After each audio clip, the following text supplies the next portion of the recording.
name is Niam Mei Lee, Matric Number 80372, one of the students under Group 4 in EBE1053, Principle of Economics. The subject of my presentation is Malaysia risks not being an high-income economy even over the next 20 years. Our instructor have provided a newspaper articles from Dr. Sukhdev Singh in the Knowledge CEO Morning Brief, 24th November 2020. In my opinion, yes, I am agree with his statement. This is because our country has a lot of weaknesses that we have not overcome yet.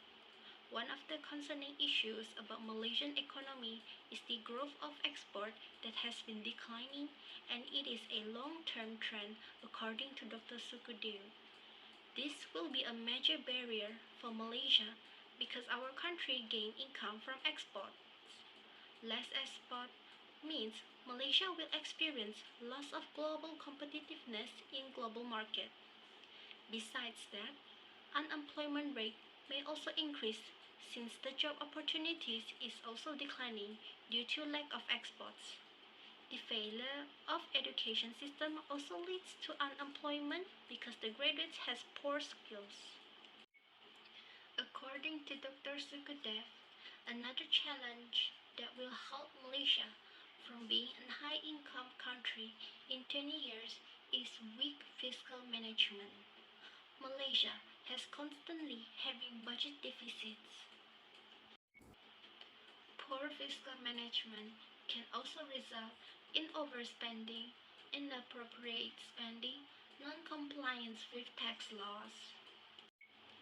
Weak productivity growth is also one of the challenges that will halt Malaysia's potential to become a high-income country. Labor productivity growth has remained poor despite a roaring economy compared with the past booms. Over the past years, especially, labor productivity growth or growth in value added per hour work has weakened, all the while the Malaysia economy has peaked in its clinical expansion. Weak productivity growth is being underpinned both by structural changes in the economy. There are also review of economic forecasts from Bank Negara Malaysia. Bank Negara Malaysia projects Malaysia's GDP growth to range between -2.0%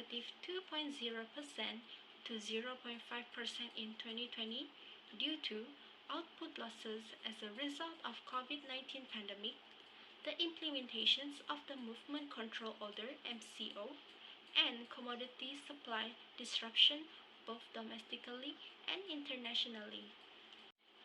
Through stress tests, Bank Negara Malaysia predicts that the financial system will continue to remain resilient even under adverse economic scenario, with capital buffers still sufficient to absorb potential losses. Bank Negara Malaysia has represented that GDP growth in 2020 will be supported by stimulus measures, policy rate cuts, the continued progress of public projects, and higher public sector expenditure. That's all the opinion from me. Thank you.